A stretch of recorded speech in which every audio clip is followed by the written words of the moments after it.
اعوذ باللہ من الشیطان الرجیم بسم اللہ الرحمن الرحیم۔ یہ سورہ البلد ہے، البلد۔ یہ یہ جو صورتیں چلی آ رہی ہیں، جو ہم پڑھ رہے ہیں یہ پورے ہفتے میں، آپ دیکھ رہے ہیں کہ ان سب کے شروع میں قسمیں ہیں۔ تو اس صورت کے شروع میں بھی اللہ تعالیٰ نے قسمیں کھائی ہیں، اور اس کے بعد والی صورتیں ہیں جو ہم پڑھیں گے ابھی، یعنی اس سے پہلے والی ہوں گی، لیکن ہم چونکہ الٹے طرف سے پڑھ رہے ہیں تو اس میں بھی قسمیں ہوں گی، آپ دیکھیں گے۔ اس میں بھی اللہ تعالیٰ نے بہت ساری قسمیں کھائی ہیں، اور اس کے بعد پھر یہ فرمایا ہے کہ جو انسان ہے یہ بڑی مشقت میں پڑا ہوا ہے، مشقت میں ہے۔ اس کی پیدائش، جوانی اور بڑھاپا سب مشقت والا کام ہے۔ اب اتنی مشقت کی زندگی میں اس کو جو ہے نا تفخر، تکبر اور اس طرح کی بیماریاں، نفسیاتی بیماریاں اور یہ رنجش ہے اور یہ چیزوں کے لیے فارغ کیسے ہوتا ہے؟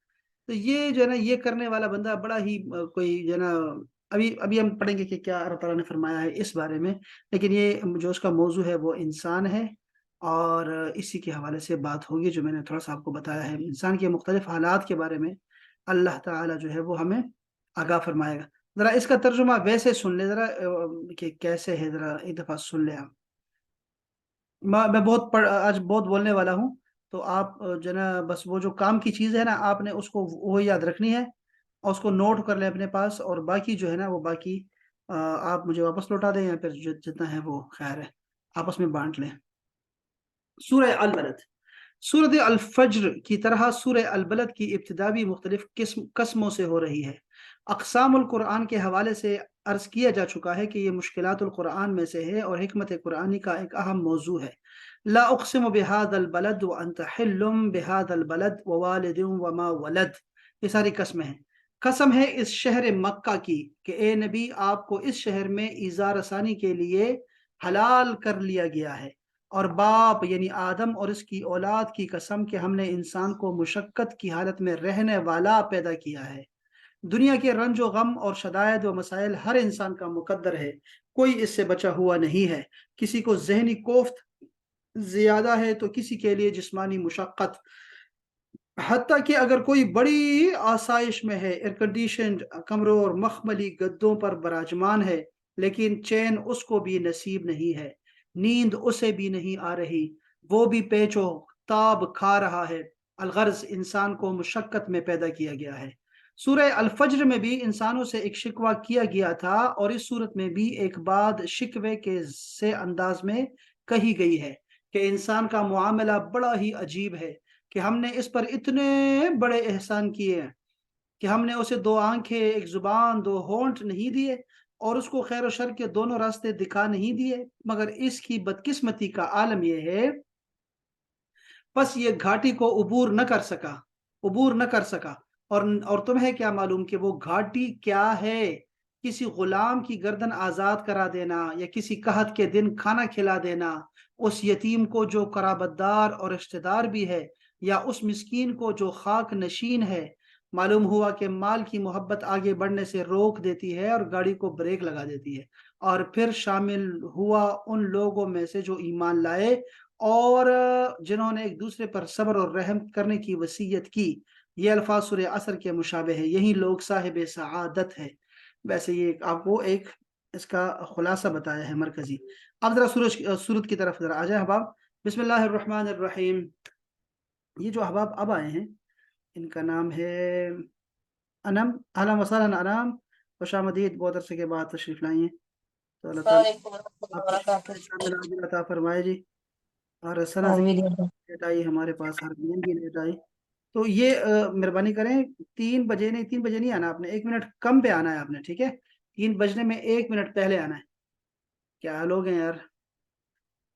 بسم اللہ الرحمن الرحیم۔ سورہ البلد قرآنی ترتیب میں 90 نمبر پہ ہے، قرآنی ترتیب کے لحاظ سے، اور نزولی ترتیب میں 35ویں نمبر پہ ہیں۔ یہ 35 نمبر اس کا بنتا ہے جب یہ نازل ہوئی تھی سورتوں میں سے، 35، اور قرآن مجید میں اس کا جو نمبر ہے وہ ہے 90 نمبر، یعنی 90 نمبر ہے۔ یہ سورت بھی مکی سورت ہے، اور یہ بھی شروع کے زمانے میں نازل ہوئی ہے۔ سورہ بلد کی 20 آیات ہیں، 82 کلمات یعنی الفاظ ہیں، اور 343 حروف ہیں۔ یہ سورت بھی مفصلات صورتوں میں سے ہے، اور ان صورتوں میں سے ہے جن کی ابتدا قسم سے ہوئی ہے۔ یہ ہم اس کی کچھ چیزیں جو ہے نا ہم پڑھیں گے، علوم قرآن میں پڑھیں گے انشاءاللہ۔ آیت کی پہلی جو آیت ہے نا، اس کا اسی نام سے اس صورت کا نام رکھا گیا ہے، لا اقسم بہذا البلد، سورہ البلد۔ اچھا، لا اقسم، اس شہر کی قسم ہے۔ اچھا، دوسرا ترجمہ کیا ہے؟ نہیں، میں قسم کھاتا ہوں اس شہر کی۔ یہ لا کو الگ کر کے نا، کوما ہوتا نہیں ہے ہمارے ہاں، عربک میں کوما وغیرہ نہیں ہوتا، تو لا کو الگ رکھیں آپ اور اس کا ترجمہ کریں نہیں، پھر کہیں اقسمو بہذا البلد، میں قسم کھاتا ہوں اس شہر کی۔ یہ ڈاکٹر اسلم حسین نے ترجمہ کیا۔ پھر ایک تیسرا ترجمہ ہے، نہیں ہمیں اس شہر مکہ کی قسم، یہ جالندری صاحب کا ترجمہ ہے جو آپ ٹی وی پہ اکثر سنتے رہتے ہیں، وہ یہ جالندری صاحب کا ہوتا ہے، میں اس مبارک شہر مکہ مکرمہ کی قسم کھاتا ہوں، یہ ڈاکٹر صاحب کا ترجمہ ہے۔ اچھا، تفسیر کیا ہے اس کی؟ کہ اس شہر سے مراد مکہ مکرمہ ہے، جس میں اس وقت جب سورت کا نزول ہوا، یہ مکہ کی سرزمین تھی، نبی کریم صلی اللہ علیہ وسلم کا قیام تھا اس شہر میں، اس لیے قسم کھائی۔ آپ صلی اللہ علیہ وسلم کا جائے پیدائش بھی یہی شہر ہے، اسی لیے قسم کھائی۔ یعنی اللہ نے آپ کے مولد کہتے ہیں بھئی پیدائش کی جگہ کو، ومسکن، اور مسکن کہتے ہیں رہائش کی جگہ کو، کی قسم کھائی، جس سے اس کی عظمت کی مزید وضاحت ہوتی ہے۔ یہ لا اقسم بہذا البلد کی تفسیر تھی۔ دوسری تفسیر سنیں، یہ تو اصلاحی صاحب نے کی تھی۔ مسلمانوں کے علاوہ کفار مکہ کے ہاں بھی مکہ کی اہمیت اور عظمت مسلم تھی، بلکہ کفار مکہ تو اس شہر کی برکت کی وجہ سے کئی طرح کے دینوی، دنیاوی اور تجارتی اور سیاسی مفادات بھی حاصل کر رہے تھے۔ عرب بھر میں ان کی عزت و وقار اور دولت و شہرت کا سبب بھی یہی شہر اور اس میں کعبہ کی موجودگی تھی۔ یعنی کعبہ کی وجہ سے نا پہلے سے ہی عرب میں بھی اس کی، مکہ کی جو ہے نا قدر و منزلت بہت زیادہ تھی۔ اچھا جی، گیلانی صاحب نے بتایا اللہ پاک نے اس لیے قسم کھائی ہے اس شہر کی۔ اب مودودی صاحب کیا کہہ رہے ہیں؟ کلام کا آغاز نہیں سے کرنا، نہیں شروع میں ہی لا کہہ دیا، کلام کا آغاز نہیں سے کرنا اور پھر قسم کھا کر آگے بات شروع کرنا، یہ معنی رکھتا ہے کہ لوگ کوئی غلط بات کہہ رہے تھے، جس کی تردید کرتے ہوئے فرمایا گیا کہ نہیں، بات وہ نہیں ہے جو تم سمجھے بیٹھے ہو، بلکہ میں فلاں فلاں چیزوں کی قسم کھاتا ہوں کہ اصل بات یہ ہے۔ اب رہا یہ سوال کہ وہ بات کیا تھی جس کی تردید میں یہ کلام نازل ہوا ہے، تو اس پر بات کا مضمون خود دلالت کر رہا ہے۔ کفار مکہ یہ کہتے تھے کہ ہم جس طرز زندگی پر چل رہے ہیں اس میں کوئی خرابی نہیں ہے، دنیا کی زندگی بس یہی کچھ ہے کہ کھاؤ پیو مزے اڑاؤ اور جب وقت آئے تو مر جاؤ۔ محمد صلی اللہ علیہ وسلم خواہ مخواہ ہمارے اس طرز زندگی کو غلط ٹھہرا رہے ہیں اور ہمیں ڈرا رہے ہیں کہ اس پر کبھی ہم سے بازپرس ہوگی اور ہمیں جزا اور سزا سے سابقہ پیش آئے گا۔ تو اللہ تعالیٰ نے قسم کھائی اور قسم کے شروع میں کہا لا، نہیں، اقسم بہذا البلد، مجھے قسم ہے اس شہر مکہ کی۔ ٹھیک ہے، اب اس کے بعد اس کو ذرا دیکھیں کہ لا کیا ہے۔ لا اس کو کہتے ہیں لا زائدہ، یہ لا نافیہ بھی ہو سکتی ہے، ٹھیک ہے جی، یاد رکھیں لا نافیہ اور لا زائدہ دونوں ہو سکتی ہے۔ اقسمو، مجھے قسم ہے، یہ فعل مضارع ہے، یہ اس میں انا چھپا ہوا ہے، فاعل اس کا، انا اقسمو، میں قسم کھاتا ہوں۔ یہ مرفوع لکھا ہوا ہے نا، مرفوع کا مطلب ہوتا ہے ویسے فاعل جو ہوتا ہے مرفوع ہوتا ہے، ٹھیک ہے، یہ جو پیش ہے آخر میں اس کو مرفوع کہتے ہیں۔ انا، اچھا، بہذا، بہذا آپ کو پتا ہے نا کہ یہ با جو ہے حرف جر ہے اور ہاذا جو ہے مجرور ہے، اب اس میں بہت زیادہ آنے والا ہے بہذا، تو آپ سمجھ جائیں کہ یہ جار اور مجرور ہوتے ہیں، لیکن یہ جو ہاذا ہے نا یہ آگے کے لیے مضاف بن رہا ہے۔ کیا ہے مضاف؟ البلد، اس شہر کی قسم۔ البلد، بلد دیکھو اس کا ترجمہ وطن کر سکتے ہیں، وطن، نہ ملک نہ شہر، بلکہ یہ جو ہے اس کو ہم وطن کہہ سکتے ہیں، تو یہ اس کا لفظی مطلب تھا۔ اب ذرا پھر دوبارہ ایک دوسری آیت دیکھیں، وَأَنْتَ حِلٌّ بِهَذَا الْبَلَدِ، یہ یاد رکھیں، باب کے تنوین کے بعد اگر با آ جائے تو اس کو ہم میم سے کنورٹ کر دیتے ہیں، وَأَنْتَ حِلٌّ بِهَذَا الْبَلَدِ، حالانکہ آپ اس شہر میں مقیم ہیں، اس سے جوڑے، ذرا اوپر والے سے جوڑے کہ میں اس شہر مکہ کی قسم کھاتا ہوں، حالانکہ آپ اس شہر میں موجود ہیں، یا میں اس شہر کی قسم کھاتا ہوں مکہ کی، اور آپ اس شہر کو حلال بنانے والے ہیں، حلال بنانے والے ہیں۔ ابھی بتاؤں گا آپ کو کہ کیسے حلال بنائیں گے۔ اور اچھا، اور میں قسم کھاتا ہوں اس شہر مکہ کی، اور تم اسی شہر میں تو رہتے ہو، اسی وجہ سے قسم کھا رہا ہوں۔ اچھا، مجھے اس شہر مکہ کی قسم اے پیغمبر کہ تم اس شہر میں مقیم ہو۔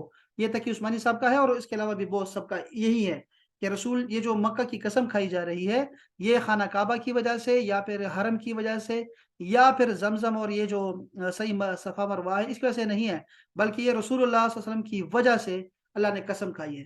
یہ نور الامین صاحب کا ترجمہ دیکھیں، اور تیرے لیے اس شہر میں لڑائی حلال ہونے والی ہے، حالانکہ یہ شروع سے حرم رہا ہے۔ سارے پیغمبر، ابو الانبیاء سیدنا ابراہیم علیہ السلام، ان کے بعد جتنے پیغمبر آئے، سب کے لیے شہر حرام تھا، جوئے بھی نہیں مارتے اس میں، لیکن کیا ہے، مجھے قسم ہے اس شہر کی، وَأَنْتَ حِلٌّ بِهَذَا الْبَلَدِ، کہ تم بہت جلدی جو ہے اس کو حلال کرنے والے ہو، لڑائی کے لیے تھوڑی دیر کے لیے ہوگا، تو یہ میں چینج کرنے والا ہوں، اپنا رول اصول توڑنے لگا ہوں آپ کی خاطر۔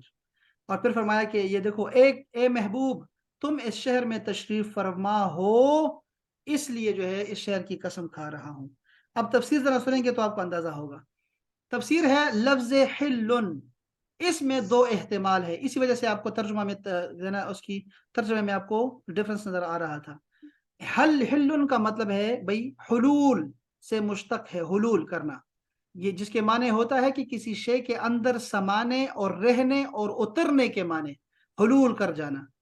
اچھا، اس اعتبار سے حل کے معنی ہوں گے اترنے والا، رہنے والے کے ہوں گے، اور اچھا، اور کیا ہے، اور مراد آیت کی یہ ہوگی کہ شہر مکہ خود بھی محترم اور مقدس ہے۔ اچھا جی، تو شہر مکہ خود بھی محترم اور مقدس ہے، خصوصاً جب کہ آپ اس شہر میں رہتے ہیں، تو مکین کی فضیلت بھی مکان کی فضیلت بڑھ جاتی ہے۔ آپ کو پتہ ہے نا کہ مکین جو بندہ رہتا ہے کسی گھر میں نا، اس رہنے والے کی وجہ سے کسی مکان کی عزت ہوتی ہے اور اس کی ذلت ہوتی ہے، ٹھیک ہے جی۔ تو اس لیے شہر کی عظمت اور حرمت آپ کے اس میں مقیم ہونے سے دوہری ہو گئی ہے۔ دوسرا کیا اس احتمال ہے کہ یہ ذرا سمجھنے والی بات ہے اب آپ، کہ حل مصدر ہے حلت سے، کہ جس کے معنی ہوتا ہے کسی چیز کے حلال ہونے کے بارے میں۔ اس اعتبار سے لفظ حل کے دو معنی ہو سکتے ہیں، ایک یہ کہ آپ کو کفار مکہ نے حلال سمجھ رکھا ہے، آپ کے قتل کے درپے ہیں، حالانکہ وہ خود بھی اس شہر مکہ میں کسی شکار کو بھی حلال نہیں سمجھتے، مگر ان کا ظلم اور سرکشی اس حد تک بڑھ گیا ہے کہ جس مقدس مقام پر کسی جانور کا قتل بھی جائز نہیں، اور خود ان لوگوں کا بھی یہی عقیدہ ہے، وہاں انہوں نے اللہ کے رسول کا قتل اور خون حلال سمجھ لیا ہے۔ دیکھو، یہ سمجھو بات کو اس کو۔ اور دوسرے حلال کیا چیز ہے، حل کے یہ بھی معنی ہو سکتا ہے کہ آپ کی یہ خصوصیت ہے کہ آپ کے لیے حرم مکہ میں قتال کفار حلال ہونے لگا ہے، جیسا کہ فتح مکہ میں ایک روز کے لیے آپ سے احکام حرم اٹھا لیے گئے تھے اور کفار کا قتل حلال کر دیا گیا تھا۔ آپ کو اس بات کا پتہ ہوگا شاید کہ فتح مکہ کے دن جو ہے رسول اللہ صلی اللہ علیہ وسلم جو ہے وہ ایک فاتح کی حیثیت سے داخل ہوئے، وہاں کوئی لڑائی وغیرہ نہیں ہوئی، ان سب نے ہتھیار ڈال دیے تھے، بلکہ آپ نے انٹر ہوتے ہی اعلانات فرمانے شروع کر دیے کہ فلاں فلاں جگہ پہ جو بندہ جائے گا وہ محفوظ ہو جائے گا، وہ کوئی اسے لڑائی نہیں ہوگی، کوئی کسی کو نہیں مارے گا۔ تو اب یہ بات تو سب کو پتا ہے، ٹھیک ہے، ٹھیک ہے، اس وقت آپ نے فرما دیا تھا کہ لا تثریب علیکم اليوم، آپ تم لوگوں پہ کسی قسم کا کوئی جو نا کوئی بدلہ نہیں ہے، کوئی نقصان نہیں ہے، ٹھیک ہے بس۔ لیکن جو بات یہاں ہو رہی ہے وہ یہ کہ کچھ لوگ ایسے تھے اس زمانے میں، چونکہ رسول اللہ صلی اللہ علیہ وسلم تو بعد میں آئے ہیں نا، یعنی مکہ تو اس کے بعد فتح مکہ تو بعد میں ہوا ہے، 7-8 ہجری میں ہوا ہے۔ تو آپ جو کیا کیا آپ نے، آپ تو آئے تھے اس کے لیے، جب آپ مکہ سے جا رہے تھے تب جن لوگوں نے بہت ظلم ستم کیا ہے، جو لوگ بڑے ہی شریر تھے، ظالم تھے، جو انتہائی مضر تھے، آپ نے اس دن ان کو قتل کروایا ہے۔ پتہ ہے آپ کو اس چیز کا نا، کہ اور جو لوگ، کچھ ایسے لوگ تھے کہ جو کہ خانہ کعبہ کے غلاف کے اندر چلے گئے تھے، اور غلاف میں انہوں نے کہا خود کو چھپا لیا تھا، لیکن آپ نے فرمایا ان کو غلاف سے نکال کے مارو، تو مارا ان کو، بہت پکڑ پکڑ کے مارا ان لوگوں کو جو بہت شریر تھے اور جن کی وجہ سے دوبارہ بھی جو ہے نا فتنہ اٹھ سکتا تھا، ان کو رسول اللہ صلی اللہ علیہ وسلم نے جو ہے نا وہ قتل کروایا وہاں پہ لوگوں سے۔ تو اس طرح کے اس میں شعراء بھی تھے کچھ لوگ، اس میں اس وقت بھی بہت سارے لوگ جو ہے مسلمان ہوئے۔ اچھا جی، تو یہ بات آپ کے لیے ایک روز کے لیے اس حرم کو ہم نے حلال کر دیا ہے، حالانکہ کسی پیغمبر دیکھو کتنے پیغمبر گزرے ہیں، ہزاروں پیغمبر گزرے، لیکن کسی کے لیے نہیں کیا تھا، آپ کے لیے حلال کر دیا، تو اس کا معنی یہ ہے۔ اچھا ایک اور بھی ہے، یہ تو معرف قرآن کی حدیث تفسیر تھی، ایک مدثر صاحب کیا کہتے ہیں، انت حل بہذا البلد، اس کے تین معنی ہیں مفسرین کے نزدیک، یہ سمجھ لو بس۔ ایک یہ کہ آپ اس شہر میں مقیم ہیں، آپ کے مقیم ہونے کی عظمت میں اور اضافہ ہو گیا اس شہر کا۔ دوسرے یہ کہ اگرچہ یہ شہر حرم ہے، مگر ایک وقت آئے گا جب کچھ دیر کے لیے یہاں جنگ کرنا اور دشمنان دین کو قتل کرنا آپ کے لیے حلال ہو جائے گا۔ اور تیسرا معنی یہ ہے کہ اس شہر میں جنگل کے جانوروں تک کو مارنا اور درختوں تک کا کاٹنا اہل عرب کے نزدیک حرام ہے، اور ایک کو یہاں امن میسر ہے، لیکن حال یہ ہو گیا ہے اے نبی، تمہیں یہاں کوئی امن نصیب نہیں، تمہیں ستانا اور تمہارے قتل کی تدبیریں کرنا حلال کر لیا گیا ہے۔ اگرچہ الفاظ میں تینوں معنوں کی گنجائش ہے، لیکن جب ہم آگے کے مضمون پر غور کرتے ہیں تو محسوس کرتے ہیں کہ پہلے دو معنی اس سے کوئی مناسبت نہیں رکھتے، اور تیسرا مفہوم بھی اس سے میل کھا رہا ہے۔ اچھا جی، وَأَنْتَ حِلٌّ، وَأَنْتَ اور تم جو ہو، حِلٌّ کیا ہو، حل حلول کرنے والے ہو، یہاں رہنے والے ہو تم۔ یہ انت جو ہے مبتدا ہے، اور حلن جو ہے اس کی خبر ہے۔ یہ جو وہ شروع میں آیا ہے اس کو وہ حالیہ کہتے ہیں، حالیہ۔ تیسری آیت کو دیکھیں، ووالد وما ولد، یہ جو والدوں ہے، ووالد اور والد کی قسم، وما ولد اور بیٹے کی قسم، ٹھیک ہو گیا۔ اچھا یہ ڈاکٹر صاحب ہوگا، ہاں بالکل بند کر دیا، چلو۔ ووالد وما ولد، اور باپ کی اور اس کی اولاد کی قسم، ٹھیک ہے، یہ جنرل صاحب نے یہ کہا۔ گیلانی صاحب کہتے ہیں کہ اور والد یعنی آدم اور اس کی اولاد کی قسم، اور بھٹوی صاحب نے کہا کہ جننے والے کی قسم، جننے والے کی قسم، اور اس کی جو اس نے جنا ہے۔ اور ڈاکٹر صاحب کہتے ہیں، قادری صاحب، کہ اے حبیب، آپ کے والد آدم یا ابراہیم کی قسم، اور ان کی قسم جن کی ولادت ہوئی اس شہر میں، تو ان کی قسم۔ اس آیت کے بارے میں مفسرین کا ایک قول یہ ہے کہ یہاں باپ سے مراد حضرت ابراہیم علیہ السلام ہے، اور ان کی اولاد سے مراد حضرت اسماعیل ہیں، اور چونکہ نبی کریم صلی اللہ علیہ وآلہ وسلم بھی بالواسطہ حضرت ابراہیم کی اولاد میں سے ہے، اس لیے اولاد کی قسم میں آپ صلی اللہ علیہ وسلم بھی داخل ہیں۔ دوسرا قول یہ ہے کہ یہاں مراد باپ سے مراد حضرت آدم ہے، اور اولاد آپ کی ذریت مراد ہے، تمام اولاد آدم۔ اور تیسرا قول یہ ہے کہ یہاں والد سے سرکار دو عالم اور اولاد سے آپ کی امت مراد ہے۔ یہ روح البیان تفسیر میں یہ انہوں نے بیان کیا، اور جس کی قسم اللہ پاک کھا رہا ہے کہ والد کی قسم اور بیٹے کی قسم، تو یہ کوئی بڑی قسم ہے، تو یہ کون ہو سکتے ہیں؟ آدم علیہ السلام اور ان کی اولاد، حضرت ابراہیم علیہ السلام اور ان کی اولاد ہو سکتی ہے۔ تیسرا قول بھی ہے، اچھا نہیں، اس کی تائید حدیث پاک سے بھی ہوتی ہے کہ سنن نسائی میں سیدنا ابو ہریرہ رضی اللہ تعالی عنہ سے روایت ہے کہ حضور اقدس صلی اللہ علیہ وسلم نے فرمایا، میں تمہارے لیے باپ کی طرح ہوں، میں تمہیں دینی معاملات سکھاتا ہوں۔ یہ نسائی شریف میں ہے یہ حدیث پاک۔ اس آیت میں دیکھیں، ووالدن، یہ معطوف علی البلد ہے، کا مطلب یہ ہے کہ جو واو ہے وہ تو قسم کا ہے، لیکن یہ جو والد ہے یہ ایسے ہی ہے جیسے بلد گزرا ہے، بلد اسی طرح کا ہے کہ بلد کی قسم اور والد کی قسم۔ وما، اور یہاں پھر وہ دو وا آ گیا، معطوف علی البلد، یہ جو ولد آ رہا ہے کہ جو شہر کی قسم، باپ کی قسم، بیٹے کی قسم۔ والدا، یہ والدا ہے یعنی کہ جو پیدا ہوا، تو یہ فعل ماضی ہے اور اس کے اندر ایک فاعل بھی ہے، اور وہ کیا ہے؟ ہوا، ہوا چھپا ہوا ہے اس کے اندر۔ تیسری آیت دیکھیں، لقد خلقنا الانسان فی کبد، ہم نے انسان کو پیدا کیا فی کبد، مشکل میں۔ یہ دیکھیں، لقد کا معنی ہے اور ہم نے یقیناً، خلقنا ہم نے پیدا کیا، الانسانا انسان کو، فی میں کبد، کبد کہتے ہیں ویسے آپ کو پتہ ہے جگر کو کہتے ہیں، جگر کو، جب آپ بہت مشقت کرتے ہیں تو آپ کے جگر پہ بوجھ آتا ہے، اسی سے مراد دیا گیا ہے مشقت میں پڑنا۔ تو ہم نے انسان کو مشقت میں رہنے والا بنایا ہے، یہ بات سمجھنے والی ہے، ٹھیک ہے۔ انسان جو ہے نا یہاں آرام تلاش کر رہا ہے، یہاں بڑی پیاری بات ایک آ رہی ہے، حضرت احمد بن حنبل کی بہت پیاری بات ہے، میں وہ آپ کو سناتا ہوں۔ ہم نے انسان کو مشقت میں رہنے والا بنایا ہے۔ دوسرا ترجمہ ہے کہ یقیناً ہم نے انسان کو سختی جھیلتے رہنے والا بنایا ہے۔ بے شک ہم نے انسان کو مشقت میں مبتلا رہنے والا پیدا کیا ہے۔ اس کی تفسیر کیا ہے؟ بے شک ہم نے انسان کو پیدا ہی محنت اور مشقت میں کیا ہے۔ سورہ الانشقاق میں یہی مضمون بیان ہوا ہے کہ ایھا الانسان انک کادح الی ربک قدحا فملاقیہ، اے انسان تو مشقت پر مشقت برداشت کرتے جا رہا ہے اپنے رب کی طرف، پھر تو اس سے ملنے والا ہے۔ انسانی زندگی کے بارے میں یہ تلخ حقیقت کسی سے ڈھکی چھپی نہیں ہے کہ اس دنیا میں کوئی انسان جیسا ہے، جہاں ہے، غریب ہے، امیر ہے، صاحب اقتدار ہے، فقیر ہے، کلفت میں یا کلفت ہے، یہ کیا لفظ ہے، مشقت میں، کوفت، پریشانی اس کا مقدر ہے۔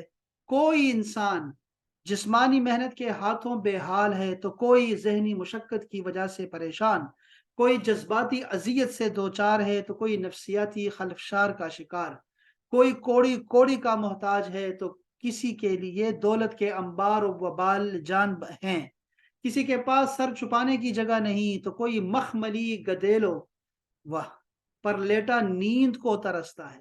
غرض مختلف انسانوں کی مشقت کی نوعیت، کیفیت، شدت مختلف ہے، مگر مشقت اور پریشانی سے چھٹکارا جیتے جی کسی کو بھی نہیں ہو سکتا۔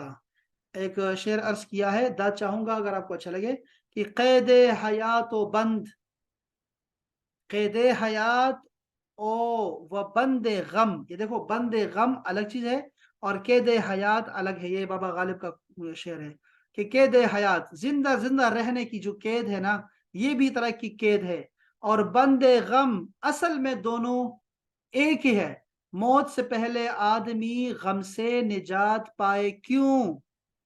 بظاہر تو یہ صورتحال بھی بہت گمبھیر محسوس ہوتی ہے، لیکن انسان کی اصل مشکل اس سے کہیں بڑی ہے، اور وہ مشکل یہ ہے کہ اسے دنیاوی زندگی میں پیش آنے والے یہ تمام پریشانیاں اور سختیاں بھی سہنی ہے، اور اس کے بعد اپنے رب کے حضور پیش ہو کر اپنے ایک ایک عمل کا حساب بھی دینا ہے۔ دیکھا آپ نے کہ کہتے ہیں نا کہ اگر حرام کھاؤ گے نا میرے بہنوں، تو حرام کھاؤ گے تو اس پہ عذاب ہے، اور اگر حلال کھاؤ گے نا تو اس پہ حساب ہے۔ تو یہ زندگی کوئی ایسا سکون نہیں ہے، اس میں ذہن میں رکھیں آپ۔ سورہ الانشقاق کی مذکورہ آیت میں اسی ملاقات کا ذکر ہے۔ ظاہر ہے انسان کی قسمت کا حتمی فیصلہ تو اسی ملاقات میں ہونا ہے۔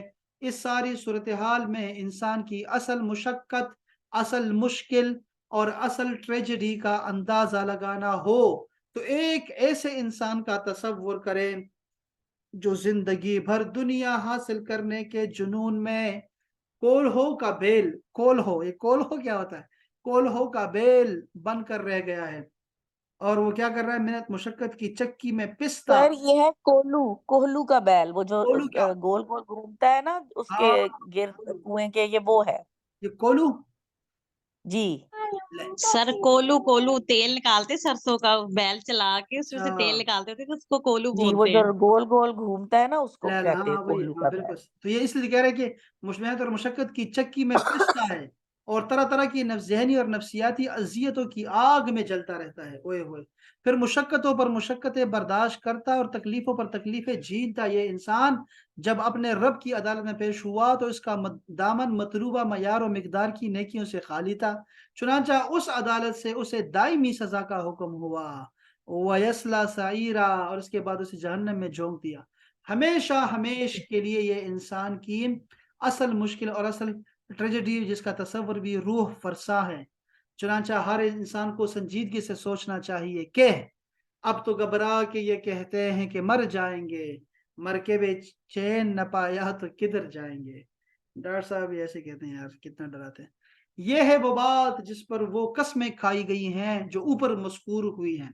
یہ مودودی صاحب لکھ رہے ہیں، ہاں کہتے ہیں کہ یہ ہے وہ بات، یہ جو آیت ابھی بیان ہوئی ہے نا کہ انسان کو ہم نے مشقت جھیلنے والا بنایا ہے، تو یہ بتایا رہے ہیں کہ یہ ہے وہ بات جس پہ وہ قسمیں کھائی جا رہی تھی جو اوپر ہوئی ہیں، انسان کے مشقت میں پیدا کیے جانے کا مطلب یہ ہے کہ انسان اس دنیا میں مزے کرنے اور چین کی بانسری بجانے کے لیے پیدا نہیں کیا گیا، بلکہ اس کے لیے تو یہ دنیا محنت اور مشقت اور سختیاں جھیلنے کی جگہ ہے۔ کوئی انسان بھی اس حالت سے گزرے بغیر نہیں رہ سکتا۔ یہ شہر مکہ گواہ ہے کہ کسی اللہ کے بندے نے اپنی جان کھپائی تھی، تب یہ بسا اور عرب کا مرکز بنا۔ اس شہر مکہ میں محمد صلی اللہ علیہ وسلم کی حالت گواہ ہے کہ وہ ایک مقصد کے لیے طرح طرح کی مصیبتیں برداشت کرتے رہے ہیں، حتیٰ کہ وہ یہاں جنگل کے جانوروں کے لیے امان ہے مگر ان کے لیے نہیں ہے، اور ہر انسان کی زندگی ماں کے پیٹ میں نطفہ قرار پانے سے لے کر موت کے آخری سانس تک اس بات پر گواہ ہے کہ اس کو قدم بقدم تکلیف، مشقت، محنت، خطرات اور شدائد کے مرحلوں سے گزرنا پڑتا ہے۔ جس کو تم بڑی سے بڑی قابل رشک حالت میں دیکھتے ہو، وہ بھی جب ماں کے پیٹ میں تھا تو ہر وقت اس خطرے میں مبتلا تھا کہ اندر ہی مر جائے یا اس کا اسقاط ہو جائے۔ زچگی کے وقت اس کی موت اور زندگی کے درمیان بال بھر سے زیادہ فاصلہ نہ تھا۔ پیدا ہوا تو اتنا بے بس کہ کوئی دیکھ بھال کرنے والا نہ ہوتا تو پڑے پڑے ہی سسک سسک کر مر جاتا۔ چلنے کے قابل ہوا تو قدم قدم پر گرا پڑتا تھا۔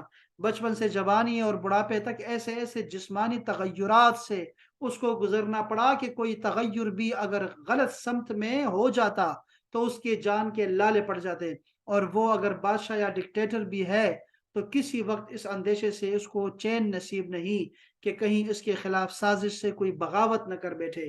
وہ اگر اپنے وقت کا قارون بھی ہے تو اس فکر میں وہ ہر وقت غلطا اور پیچا ہے کہ اپنے دولت کیسے بڑھائے، کس طرح اس کی حفاظت کرے۔ غرض کوئی شخص بھی بے غل و غش، بے غل ہے یہ لفظ، وہ غش چین کی نعمت سے بہرہ مند نہیں ہے، کیونکہ انسان پیدا ہی مشقت کے لیے کیا گیا ہے۔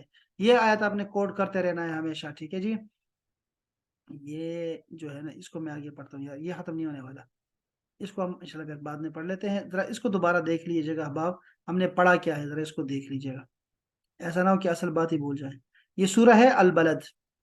لا اقسمو، یہ ذرا محپارہ ہے، محپارہ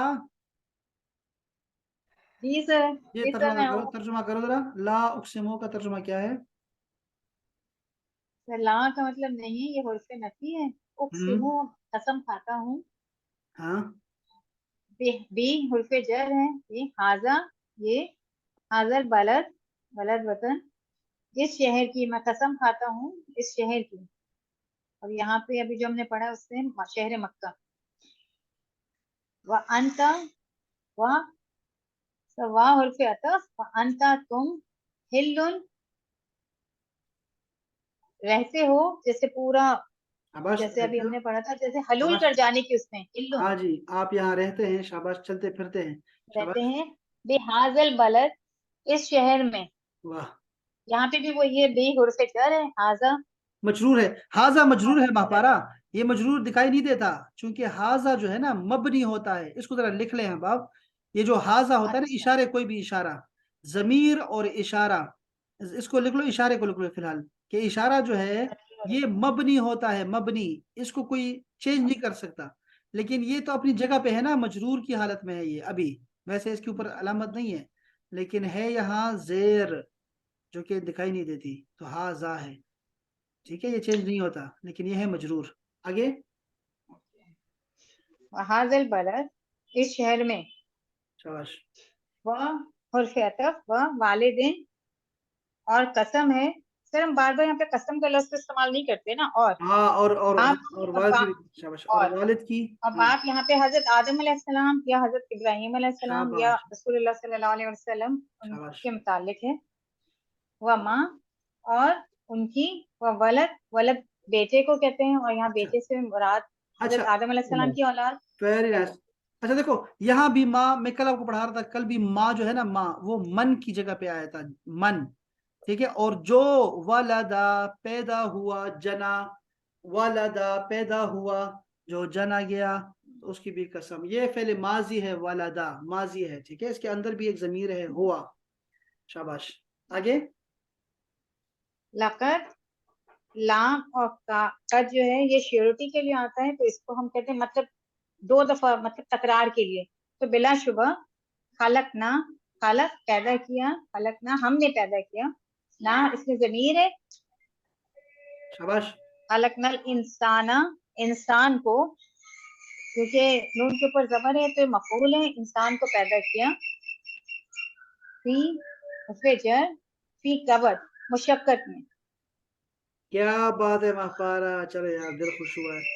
چلو اگر مہپارا نے بھی پڑھ لیا نا، ویسے تو سارے پڑھ رہے ہیں، اگر مہپارا نے بھی پڑھ لیا تو میں کہوں چلو یار کسی ایک نے پڑھ لیا ہے، اور یہ مشقتیں جو ہے میری کام آ رہی ہیں. کیا بات ہے. اس کو ہم آگے پڑھیں گے انشاءاللہ تعالی. یہ اچھا ترجمہ کیا لکھا ہے؟ ترجمہ میں نے دیکھا نہیں ویسے. نہیں، اور لا اقسم، یہ لا زائدہ بھی ہے اور نافیہ بھی ہے. نہیں، اقسمو میں قسم کھاتا ہوں اس شہر مکہ کی کہ تم اے محمد رہتے سر ہو. حرف زائدہ کیا ہوتا ہے؟ زائدہ ہوتا ہے. لا جو ہے نا وہ لام زائدہ ہوتا ہے. جیسے میں آپ کو کہوں اس کے ایک چھوڑا آپ کو معنی بتاتا ہوں. لام زائدہ، لام زائدہ وہ الف لام جو اپنے مدخول کے معنی میں زیادتی پیدا نہ کرے، کسی فرق نہیں پڑتا اس کے. جیسے النعمان، الف لام، لام غیر زائدہ، الف لام جسم مدخول کی زیادہ پیدا کرے. اچھا جی الف لام نہیں، بس ٹھیک ہو گیا نا. اس کا کوئی معنی نہیں آتا. اقسمو پہ لا کا کوئی فائدہ، نقصان اور فائدہ نہیں ہے. یہی دوبارہ یہاں دوبارہ یہ بات کی گئی ہے، یہاں بھی یہ بات کی گئی ہے. لام کہا جاتا ہے، لام حرف زائد، یعنی کہ اس کا ورڈ پہ افیکٹ نہیں ہو رہا. افیکٹ نہیں ہوتا. اصل میں یہ جو لام ہم نے ابھی پڑھا ہے نا آپ کے سامنے ہی، کہ یہ جو لا ہے نا یہ اصل میں وہ جو نہیں ہوتا جیسے ہم کہتے ہیں نہیں نہیں، اصل میں تو مجھے قسم ہے واللہ واللہ میں وہاں. تو یہ بات اصل میں بعد میں اللہ بیان کرے گا کہ کس بات پہ اللہ نے سر نہیں وہ کہا ہے. وہ بات ڈنائی بعد کے میں لیے، آئے گی. مطلب ڈنائی کرنے کے لیے.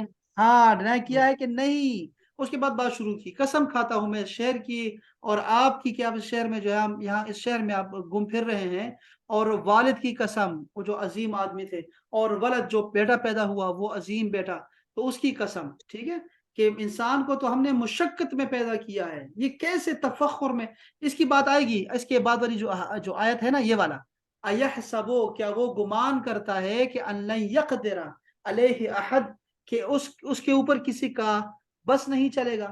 یعنی یہ اب یہاں بات ہوگی، پھر میں آپ کو بتاؤں گا کہ یہ کس کی بات ہو رہی ہے.